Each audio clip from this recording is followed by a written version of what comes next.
Breaking news అసెంబ్లీలోని ముఖ్యమంత్రి ఛాంబర్లో AP మంత్రివర్గ సమావేశం ప్రారంభమైంది. శాసనసభలో ప్రవేశపెట్టనున్న 13 బిల్లులకు ఆమోదం తెలపనుంది. కేబినెట్ అనంతరం అసెంబ్లీలో బిల్లులు ప్రవేశపెట్టనుంది.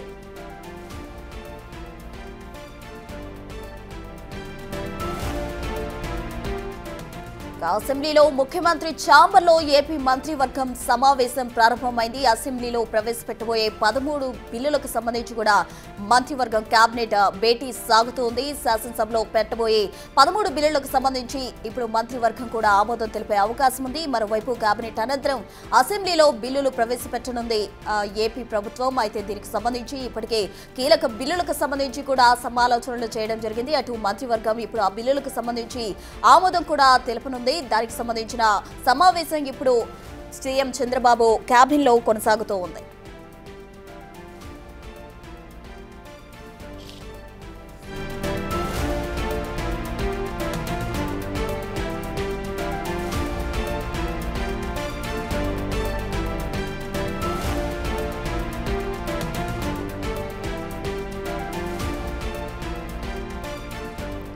కేబినెట్ భేటీకి సంబంధించి పూర్తి డీటెయిల్స్ మా ప్రతినిధి రాజేష్ లైవ్ లో అందిస్తారు. రాజేష్, అసెంబ్లీలోని ముఖ్యమంత్రి ఛాంబర్లో ప్రస్తుతం కేబినెట్ సమావేశం కొద్దిసేపు క్రితమే ప్రారంభమైంది. అసెంబ్లీ సమావేశాలు ఈ నెల 27వ తారీఖు వరకు జరగబోతున్న నేపథ్యంలో అసెంబ్లీ సమావేశాల్లో పెట్టవలసినటువంటి బిల్లులని ఈరోజు కేబినెట్ ఆమోదం తెలపబోతుంది. జనరల్గా అసెంబ్లీ సమావేశాలు జరిగిన సమయంలో ప్రభుత్వానికి సంబంధించినటువంటి నిర్ణయాలు తీసుకోకూడదు, కానీ అసెంబ్లీలో ప్రవేశపెట్టే బిల్లులకు సంబంధించిన నిర్ణయాలు తీసుకోవచ్చు. కాబట్టి దానికి సంబంధించినటువంటి ఆ బిల్లులు ఆమోదానికి ఈరోజు కేబినెట్ భేటీ అయింది. ప్రస్తుతం కేబినెట్ భేటీ కొనసాగుతుంది. 15 అంశాల ఎజెండాగా ప్రస్తుతం కేబినెట్ సమావేశం అయితే కొనసాగుతుంది.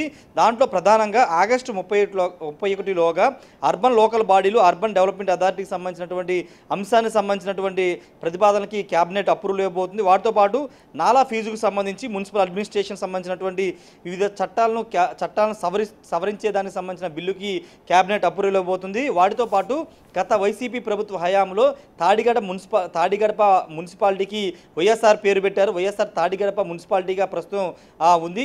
దానికి సంబంధించినటువంటి విషయంలో ఆ వైఎస్ఆర్ పేరు తొలగింపుకు సంబంధించినటువంటి అంశానికి కేబినెట్ అప్రూవల్ ఇవ్వబోతుంది. వాటితో పాటు అమరావతి రాజధాని ప్రాంతంలో ప్రాజెక్టులన్నీ కూడా వేగంగా పూర్తి చేయడానికి, అదేవిధంగా కొత్త ప్రాజెక్టులు శ్రీకారం చుడుతున్న సందర్భంలో ఒక స్పెషల్ పర్పస్ వెహికల్ ఎస్పీవీని ఏర్పాటు చేస్తున్నారు. దానికి సంబంధించినటువంటి ఆమోదానికి కేబినెట్ ఆమోదం ఇవ్వబోతున్నటువంటి పరిస్థితి ఉంది. మరోవైపు మున్సిపల్ కార్పొరేషన్ చట్టం 1955, ఏపీ మున్సిపల్ యాక్ట్ 1965 సంబంధించినటువంటి ఆ ఓటర్ల సవరించిన జాబితాకు సంబంధించిన ముసాయిదాకి కేబినెట్ అప్రూవల్ ఇవ్వబోతుంది. వాటితో పాటు రాజధానిలో 343 ఎకరాలని ల్యాండ్ అక్విజిషన్ సేకరణ ద్వారా తీసుకోవాలని ముందుగా భావించారు, కానీ కొన్ని అనివార్య కారణాల వల్ల దాన్ని వెనక్కి తీసుకోవడానికి నిర్ణయం తీసుకున్నారు. దానికి ఈరోజు కేబినెట్ అప్రూవల్ ఇవ్వబోతుంది. వాటితో పాటు పంచాయతీరాజ్ శాఖలో ఉన్నటువంటి నాలా చట్టం, అంటే నాన్ అగ్రికల్చర్ ల్యాండ్ని అగ్రికల్చర్ ల్యాండ్గా మార్చేదానికి సంబంధించినటువంటి దానికి కేబినెట్ అప్రూవల్ ఇవ్వబోతుంది. వాటితో పాటు ఆంధ్రప్రదేశ్ జీఎస్టీ బిల్లు 2025లో పలు సవరణకి కేబినెట్ అప్రూవల్ ఇవ్వబోతుంది. అప్రూవల్ తీసుకున్న తర్వాత దాన్ని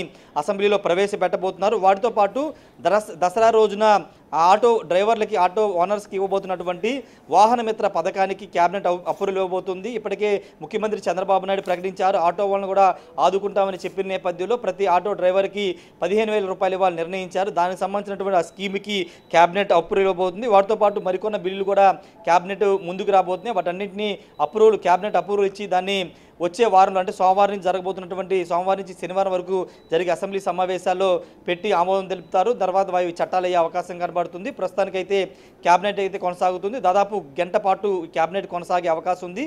తర్వాత తిరిగి అసెంబ్లీ సమావేశాలు కొనసాగుతాయి. అసెంబ్లీలో ముఖ్యమంత్రి చంద్రబాబు నాయుడు కీలక ప్రసంగం కూడా చేయబోతున్నారు. Right Rajesh, thank you.